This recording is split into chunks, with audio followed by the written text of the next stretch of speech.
Hey yo, this is gonna be my second video from my car. I am out of work now. Looks like it's going to rain. I'm not far from home though. I'm gonna see if I can squeeze this one in real fast. So this one is regarding Cop City and other small things, but I don't know if you heard of Cop City in Atlanta. I was just listening to the Crystal Kyle and Friends podcast. I don't know which one you listen to. I don't know if you listen to them, but if you do, I don't know what platform you're using. I normally use Spotify.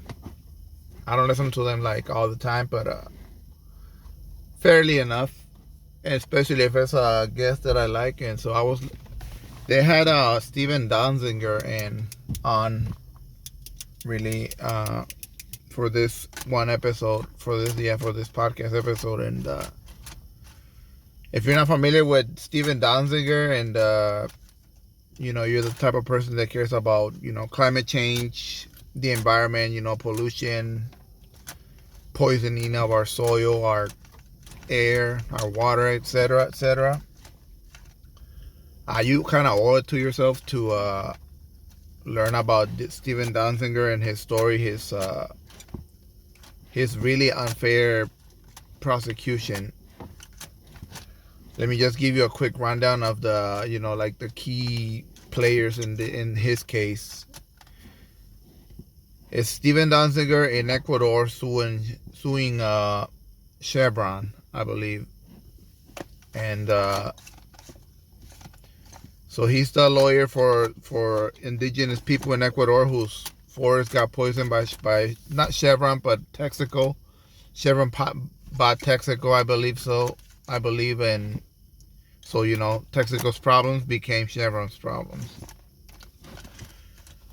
So they sued Chevron there. They won successfully. I'm just giving you the surface level. I guess it's a crazy story, man, when you learn more behind the scenes. He sued Chevron in Ecuador. They win the case. I don't know, billions and billions of dollars. Chevron refused to pay them. They sue Steven Donziger in New York, even though they lost to him in Ecuador. So that's one of the twists there. This corrupt Judge Kaplan or something in New York, is trying to force Steven Donziger to give out his information that he had about his clients in Ecuador. Steven Donziger says that's attorney-client privilege, so I cannot do that because it will be, it will violate violate the rights of his clients, Judge holds him in contempt or something like that. He recommends his case to be prosecuted by our U.S. Department of Justice or whatever. Our Department of Justice says no, we're not gonna prosecute this dude. Judge, instead of letting it go, he hires like a private lawyer to prosecute Steven Donziger instead of the government doing it.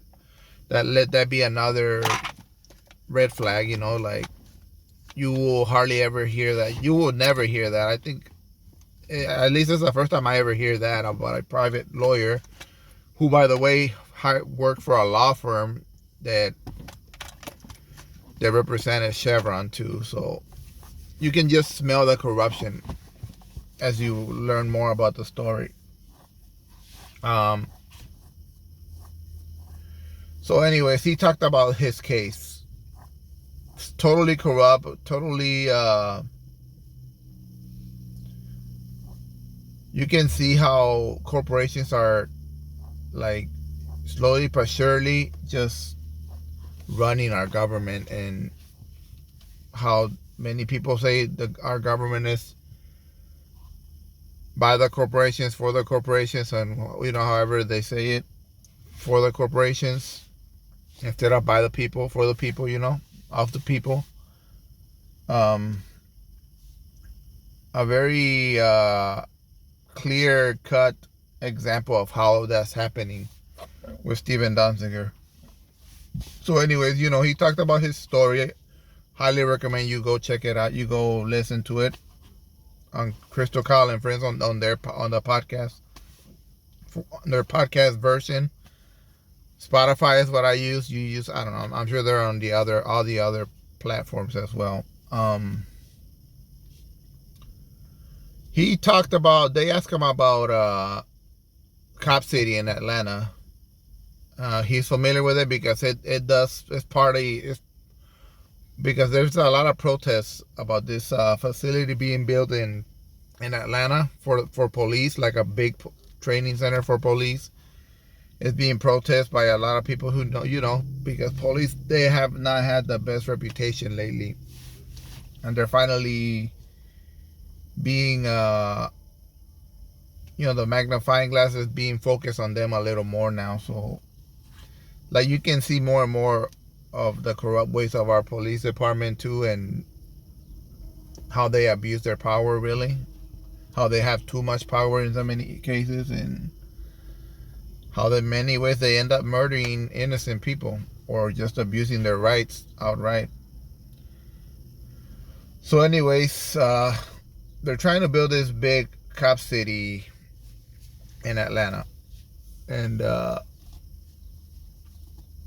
it's being protested for two different reasons, I believe. There might be more reasons, but one of them is that aspect, like, we don't want police to get, too big for their bridges, like people say. Like, it's just, they don't trust the police. They don't want a police state, like, plain and simple. And this place is going to be so big that it's not just for police officers to train in Atlanta only. It's also in Georgia, the state of Georgia. That's Atlanta. It's going to be so big because I heard this on other stories. I didn't hear it from Steven Donziger in this interview, but I heard it I think through Democracy Now! It's for other police stations from around the country to go send their police officers there to train, etc. So it can affect me here in Rockford. Like, they can easily send cops there to train them to be more freaking physically ruthless, really, and then put those tactics into practice here when they get sent back home. So anyways, that's one aspect of it being protested. The other aspect is being protested for the environmental aspect of it. Apparently this area is very pristine, home to a lot of wildlife, I hear. So environmentalists, activists are also involved in the protests. Bottom line, of course there's cops there arresting people and whatnot, but they are abusing their power again. Pretty much making the case for the protesters why we don't want more freaking cop expansion. Like, what we need is more medical facilities, trained professionals that can deal with people. Not every situation requires a damn cop, pretty much. So anyways, things that you should know, the key information you should take away from this is this police facilities, or I think this facility is being funded by a lot of corporations. I think Steven Donziger mentioned Norfolk Southern, the freaking railroad transportation company that derailed one of their trains in East Palestine, Ohio, and you know what's going on there. A whole environmental disaster. Another one would be Home Depot, Coca-Cola. So all these places there are giving money to the police. They're contributing to building this place. And you can just see the corporations again, just like, why does Cop City need corporate money to be built? Because it's it'll be a government for the corporations. That's how I view it. And I mean, if you listen to all the information, it wouldn't be crazy for you to come up with that same conclusion. Anyways, a lot of the activists, climate activists, and anti-big police state activists, they're protesting there. There's people arrested there, and they're not being violent. It's like peaceful protesters. According to Stephen Donziger, 42 of them are under arrest, and they're being charged with domestic terrorism. Again, you can see the abuse by the government in Georgia.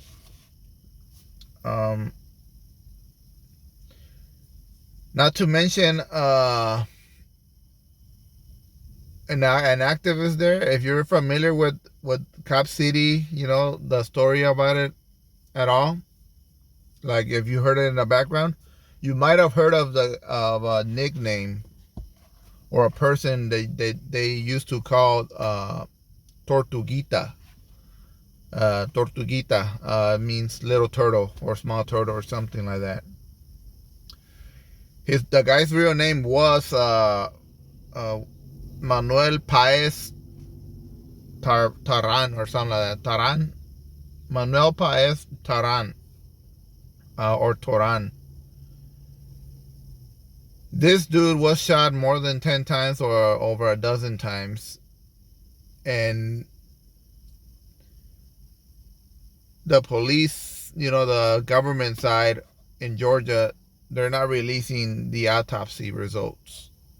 Like they are buying their time. This kid got murdered or killed, but I think he was murdered. Allegedly murdered. I suspect he was murdered by the police. He died about, I think it's been way more than a month now. His family, of course, they don't trust the police, so they hire their own independent autopsy person, and they say that the autopsy shows that this kid was on his knees with his hands up when they killed him. So there's reasons to suspect that the police killed him like in like a firing squad style, because he was shot so many times and there was shots on his hands, and he had him up, and supposedly he was sitting down with his legs crossed. Non-violent at all. No reason to think that he had a weapon or anything. That's what the autopsy results show on the family side. They pay, like I said, they paid for their own independent autopsy.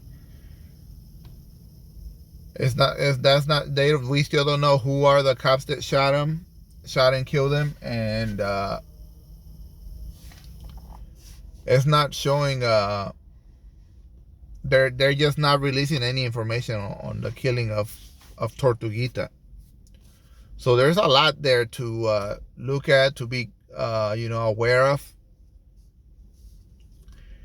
Another point that Stephen Donziger made is, where are these progressive senators? There's two, or at least Democratic senators. This is why Democrats are so damn unpopular, because Raphael Warnock, John Ossoff, and even Stacey Abrams, she's pretty popular there.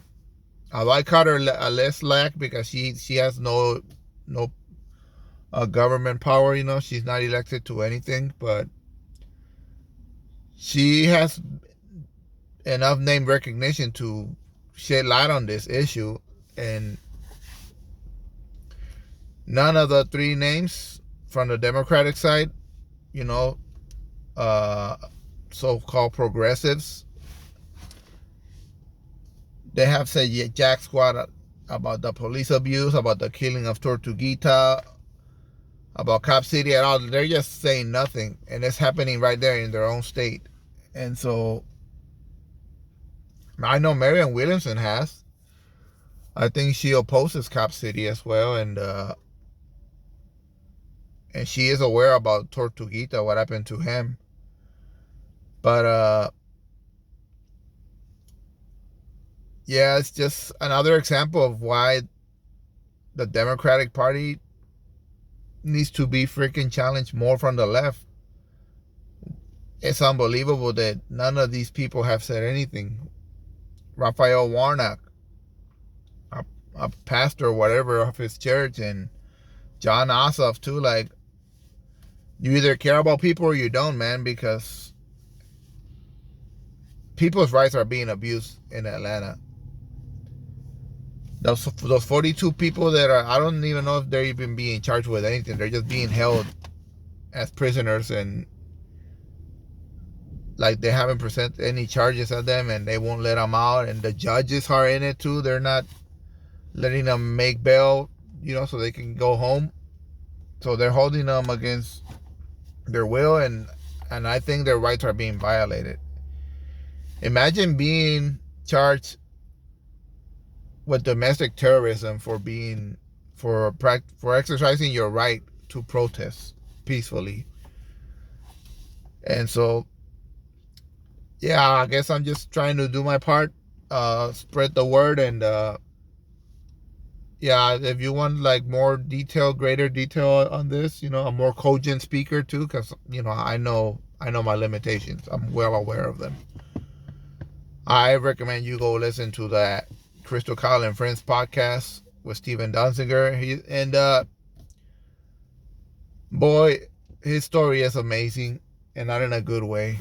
It's incredible what's happening to that man, and I highly recommend you get familiar with it.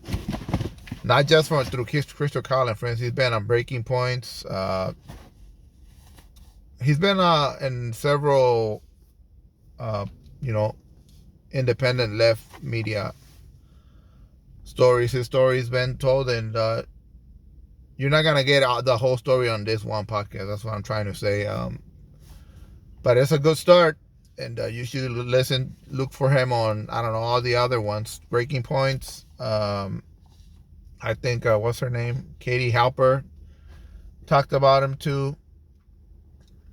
There was this big co-op from Katie Halper and what's her name? Crystal Ball, even Marianne Williamson before she announced for president. Before she announced her run for president, she was part of this panel, and they dedicated a good 2 or 3 hours to the cause for Steven Donziger. So yeah, if you're not familiar with it, this would be a good place to start, but you're not gonna get the whole story just from there. This is just the latest on his story that has been going on for like 2 or 3 years now. Anyways, go check it out, and be aware of what's happening in Atlanta and what's happening to him. It's important.